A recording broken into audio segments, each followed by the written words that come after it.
Hello विद्यार्थियों, LV classes के इस नई वीडियो में आप सभी का स्वागत है।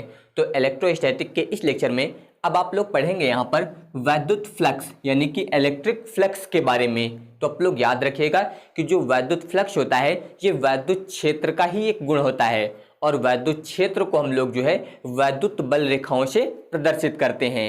यानी कि वैद्युत फ्लक्स के द्वारा जो है किसी भी पृष्ठ से गुजरने वाली वैद्युत बल रेखाओं की संख्या को ज्ञात किया जाता है। जैसे कि मान लीजिए किसी जगह पर जो है एक पृष्ठ रखा गया है, इस प्रकार से ध्यान दीजिए, यहाँ पर ये एक जो है आपको पृष्ठ दिया गया है और यहाँ पर जो है वैद्युत क्षेत्र है। तो अगर वैद्युत क्षेत्र होगा तो इसमें जो है यहाँ पर वैद्युत बल रेखाएं गुजरेंगी। तो इस प्रकार मान लीजिए इस पृष्ठ से जो है वैद्युत बल रेखाएं गुजर रही हैं। इस प्रकार से जो है यहाँ पर है इस पृष्ठ से वैद्युत बल रेखाएं गुजरती हैं। तो हम लोग मान लेते हैं कि ई जो है यहाँ पर ये जो है वैद्युत क्षेत्र की तीव्रता हो गई। तो यहाँ पर जो पृष्ठ लिया गया है इस पृष्ठ का हम लोग एक छोटा सा हिस्सा लेंगे जिसे बोला जाता है अल्पांश। तो इस छोटे से हिस्से को बोलते हैं अल्पांश, लिखा जाता है डी ए से। तो यहाँ पर ध्यान दीजिए इस अल्पांश और इसके अलावा जो ये वैद्युत क्षेत्र की तीव्रता है इसके बीच का कोण हम लोग मान लेते हैं कितना है, थीटा है। ये आपको मान लेना है। तो यहाँ पर ध्यान दीजिए इस पृष्ठ से जो ये वैद्युत बल रेखाएं गुजर रही हैं इन्हीं की संख्या को हम लोग बोलते हैं वैद्युत फ्लक्स। यानी कि अगर आप परिभाषित करना चाहें तो आप बता सकते हैं कि किसी वैद्युत क्षेत्र में, वैद्युत क्षेत्र का मतलब बताया गया कि वैद्युत क्षेत्र को जो हम लोग वैद्युत बल रेखाओं से प्रदर्शित करते हैं। तो किसी वैद्युत क्षेत्र में जो है किसी पृष्ठ से गुजरने वाली वैद्युत बल रेखाओं की संख्या को जो है उस पृष्ठ से बद्ध वैद्युत फ्लक्स कहा जाता है। यानी कि आप इसकी परिभाषा यहां पर लिख सकते हैं कि किसी वैद्युत क्षेत्र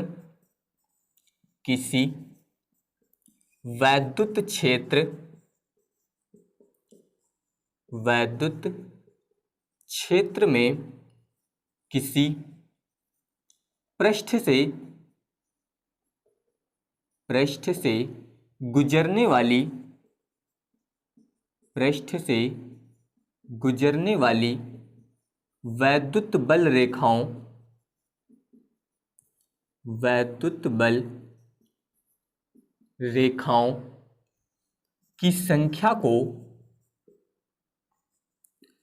की संख्या को उस पृष्ठ से बद्ध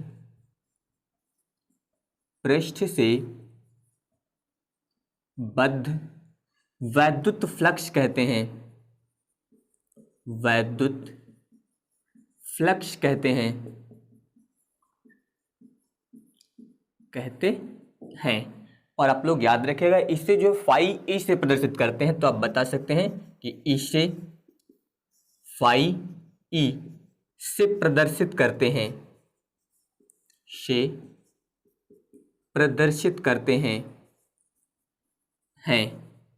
इस प्रकार से जो आप यहाँ पर इसे परिभाषित कर सकते हैं। तो आप लोग याद रखिएगा कि किसी वैद्युत क्षेत्र में जब किसी पृष्ठ को रखा जाता है तो उस पृष्ठ से जितनी वैद्युत बल रेखाएं गुजरती हैं उन्हीं बल रेखाओं की संख्या की जो माप होती है उसे ही हम लोग बोलते हैं वैद्युत फ्लक्स। इसके अलावा इसे आप दूसरे प्रकार से भी परिभाषित कर सकते हैं। इसके लिए ध्यान दीजिए यहाँ पर ये एक अल्पांश क्षेत्रफल लिया गया डी ए, ये यहाँ पर वैद्युत क्षेत्र की तीव्रता है और इसके बीच का कोण क्या है, थीटा।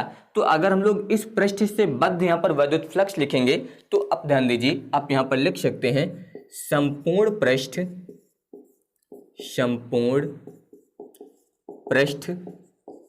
से बद्ध वैद्युत फ्लक्स। तो अभी आपको बताया गया कि वैद्युत फ्लक्स को हम लोग किससे प्रदर्शित करते हैं, फाई ई से। तो यहाँ पर आप लिखिए फाई ई। तो यहाँ पर इतना हो जाएगा बराबर, यहाँ पर ये लगेगा सरफेस इंटीग्रेशन, इसे बोलते हैं सरफेस इंटीग्रेशन। यानी कि यहाँ पर जो है क्षेत्रीय समाकलन आपको करना है। अब ध्यान दीजिए यहाँ पर वैद्युत क्षेत्र की तीव्रता हो जाएगी सदिश ई इंटू यहाँ पर हो जाएगा सदिश डी ए। ये आपका ई और ये डी ए इस प्रकार से लिखेंगे। तो इसकी सहायता से भी आप यहाँ पर इसे परिभाषित कर सकते हैं। यानी कि आप बता सकते हैं कि वैद्युत क्षेत्र में किसी पृष्ठ से बद्ध वैद्युत फ्लक्स जो है उस पृष्ठ में जो है यहाँ पर वैद्युत क्षेत्र के पृष्ठ समाकलन के बराबर होता है। याद रखिएगा यहाँ पर कि पृष्ठ से बद्ध जो वैद्युत फ्लक्स होगा ये यहाँ पर जो है उस पृष्ठ पर वैद्युत क्षेत्र के पृष्ठ समाकलन के बराबर होता है। यानी कि आप यहाँ पर अगर परिभाषित करना चाहें तो आप बता सकते हैं कि वैद्युत क्षेत्र में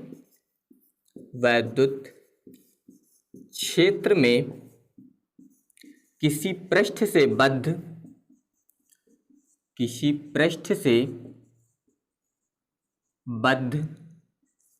वैद्युत फ्लक्स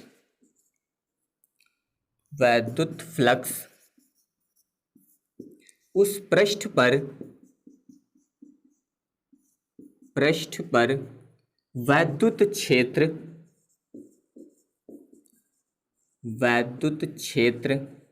के पृष्ठ समाकलन, क्योंकि यहाँ पर dA दिया गया है यानी कि यहाँ पर ये पृष्ठीय क्षेत्रफल है, तो वैद्युत क्षेत्र के पृष्ठ समाकलन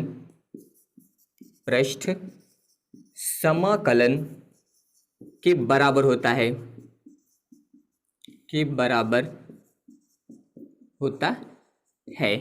तो इस प्रकार से जो आप यहाँ पर इसे परिभाषित कर सकते हैं। एक तो आपको परिभाषा ये बताई गई और दूसरा जो है आप इस प्रकार से भी परिभाषित कर सकते हैं। अब ध्यान दीजिए यहाँ पर जो है ये वैद्युत क्षेत्र की तीव्रता, इसके अलावा ये सदिश dA, इसके बीच का कोण कितना है, थीटा है। तो आप इसे किस प्रकार से लिख सकते हैं, ध्यान दीजिए यहाँ पर इसे इस प्रकार से लिख सकते हैं फाई E बराबर यहाँ पर हो जाएगा सरफेस इंटीग्रेशन, यहाँ पर जो सदिश E डॉट dA दिया गया इसे आप ऐसा लिखिए E dA cos थीटा, इतना हो जाएगा क्योंकि E और dA के बीच का जो कोण था वो कितना है, थीटा है। तो ये यहाँ किस प्रकार से लिखा गया है, इसके लिए ध्यान दीजिए एक सूत्र आपको पढ़ाया गया होगा, सदिश A डॉट B बराबर होता है AB cos थीटा। ये सूत्र होता है अदिश गुणन का। तो यहाँ पर सदिश A डॉट B है अगर, तो इसे क्या लिख सकते हैं आप, AB cos थीटा। तो उसी प्रकार से ध्यान दीजिए ये A डॉट B के रूप में था तो इसे क्या लिखा गया, E dA और यहाँ पर हो जाएगा cos थीटा। थीटा यहाँ पर इन दोनों के बीच का कोण हो जाएगा। तो इस प्रकार से इतना हुआ। अब इसके बाद ध्यान दीजिए यहाँ पर जो ये दिया गया है E, इससे आप बाहर करिए। इसके अलावा cos थीटा दिया गया है, इससे आप बाहर लिख दीजिए। यहाँ पर आप लिखेंगे सरफेस इंटीग्रेशन, इसके अलावा यहाँ पर दिया गया dA, इतना। तो अब आपको पता होना चाहिए यहाँ पर जो लिखा गया है सरफेस इंटीग्रेशन dA, इसके बराबर हो जाएगा यहाँ पर A, इतना आ जाएगा। क्योंकि यहाँ पर कितना होगा, ध्यान दीजिए गुणे में कितना आएगा 1, और 1 का जो इंटीग्रेशन होता है वो यहाँ पर इसके सापेक्ष हो रहा है यानी कि dA के सापेक्ष, तो इसलिए यहाँ पर इसका इंटीग्रेशन कितना आ जाएगा, A आ जाएगा। आपको सूत्र पता होना चाहिए, सूत्र ये होता है इंटीग्रेशन 1 dx बराबर x। ध्यान दीजिए जिसके सापेक्ष करते हैं यहाँ पर 1 का इंटीग्रेशन, वही चीज यहाँ पर आती है। dx के सापेक्ष किया जा रहा तो कितना आया था x, उसी प्रकार यहाँ पर ध्यान दीजिए dA के सापेक्ष किया जाएगा तो कितना आएगा A। तो इसीलिए यहाँ पर इसकी जगह पे कितना रखना है आपको, A। तो यहाँ पर फिर ध्यान दीजिए ये सूत्र हो जाएगा आपका फाई E बराबर, यहाँ पर इसे लिखेंगे आप E, इसके अलावा इसका मान कितना आ जाएगा A, इतना हो जाएगा, और इसके अलावा cos थीटा। तो ये यहाँ पर जो है वैद्युत फ्लक्स का सूत्र आ जाएगा। तो यहाँ पर जो है अब आप इसका स्क्रीनशॉट लीजिए, तो मैं आपको यहाँ पर इसके कुछ मुख्य पॉइंट और बताऊंगा। अब इसके बाद ध्यान दीजिए इसमें कुछ विशेष कंडीशंस यानी कि केस 1 यहाँ पर आप लिख सकते हैं कि यदि वैद्युत क्षेत्र E समतल पृष्ठ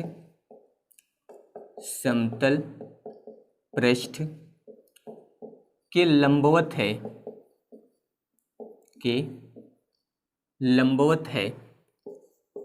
तो यहाँ पर ध्यान दीजिए इसमें लिखा गया है कि जो वैद्युत क्षेत्र E है ये समतल पृष्ठ के लंबवत है, यानी कि आपको कोई एक समतल पृष्ठ दिया गया है। यहाँ पर ध्यान दीजिए इस प्रकार से ये आपको एक समतल पृष्ठ दिया गया है। इस समतल पृष्ठ पर इस प्रकार से एक अभिलंब खींच दीजिए, ये जो है इस पर खींचा गया अभिलंब हो गया। तो यहाँ पर ध्यान दीजिए अगर इसमें वैद्युत बल रेखाएं इसके लंबवत हैं इस प्रकार से ध्यान दीजिए, यहाँ पर जो वैद्युत बल रेखाएं हैं वो इस पृष्ठ के लंबवत हैं, इस प्रकार से दी गई हैं। तो यहाँ पर ये जो है वैद्युत बल रेखाएं हैं। तो अगर वैद्युत बल रेखाएं इस तल के लंबवत हैं तो आप लोग याद रखिएगा कि यहाँ पर जो थीटा होगा फिर उसका मान यूज किया जाएगा 0 डिग्री। ये कंडीशन याद रखिएगा।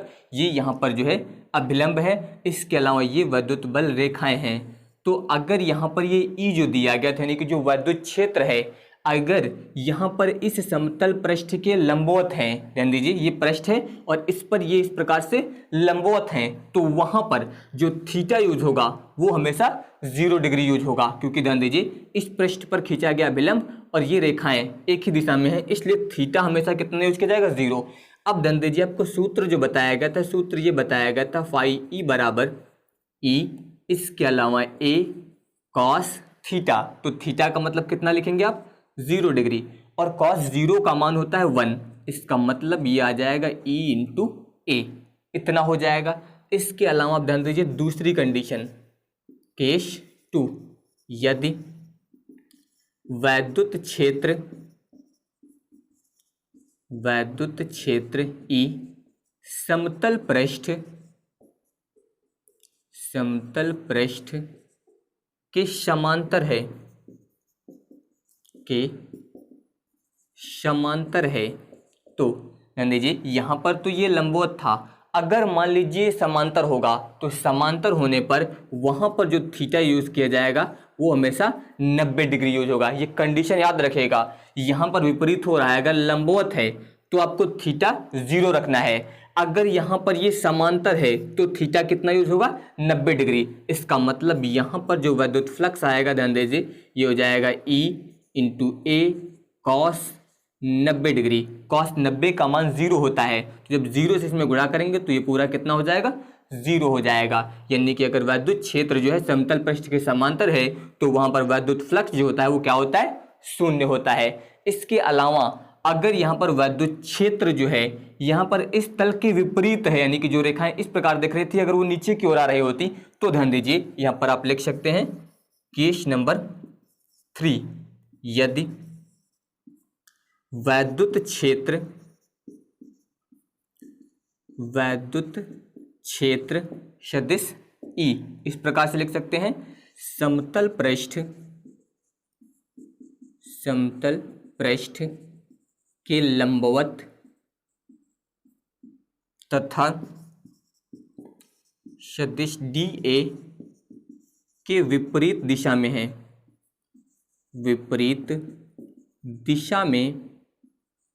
है, तो अब यहाँ पर ध्यान दीजिए इसमें भी कंडीशन वही है जो यहाँ पर आपको बताई गई थी, इसमें भी लंबवत था यहाँ पर भी लंबवत है, लेकिन इसमें बताया गया है कि जो वैद्युत क्षेत्र है वो इस सदिश डी ए के विपरीत दिशा में है। ध्यान दीजिए जैसे कि मान लीजिए ये आपको एक समतल पृष्ठ दिया गया है, इसी प्रकार से ध्यान दीजिए मान लीजिए ये एक समतल पृष्ठ इस प्रकार से दिया गया, तो यहाँ पर जो वैद्युत बल रेखाएं हैं ध्यान दीजिए वो इस प्रकार से इसके विपरीत दिशा में यानी कि नीचे की ओर इस प्रकार से होंगी।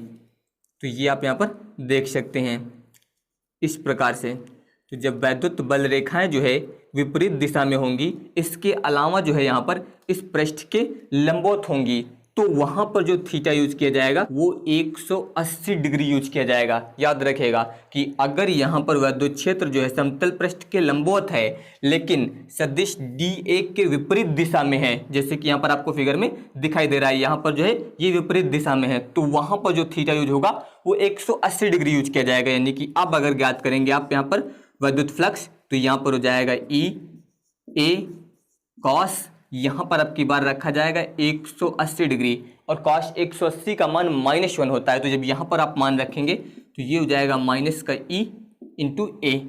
तो इसका मतलब ध्यान दीजिए यहाँ पर जो वैद्युत फ्लक्स है यहाँ पर धनात्मक था, यहाँ पर शून्य था, यहाँ पर क्या हो गया ऋणात्मक हो गया। इसका मतलब जो आपका वैद्युत फ्लक्स है वो धनात्मक हो सकता है, शून्य हो सकता है, इसके अलावा ऋणात्मक भी हो सकता है। तो अब आप यहाँ पर इसका स्क्रीनशॉट ले सकते हैं। अब इसके बाद ध्यान दीजिए इसमें कुछ मुख्य पॉइंट आप लिख सकते हैं। नोट 1, वैद्युत फ्लक्स जो है ये एक अदिश राशि है, ये आपको पता होना चाहिए। तो आप बता सकते हैं इसमें कि वैद्युत फ्लक्स वैद्युत फ्लक्स एक अदिश राशि है, एक अदिश राशि है। इसके अलावा आप लोग याद रखिएगा कि जो वैद्युत फ्लक्स है इसका मान धनात्मक, ऋणात्मक, इसके अलावा शून्य हो सकता है। यानी कि आप बता सकते हैं यहाँ पर कि वैद्युत फ्लक्स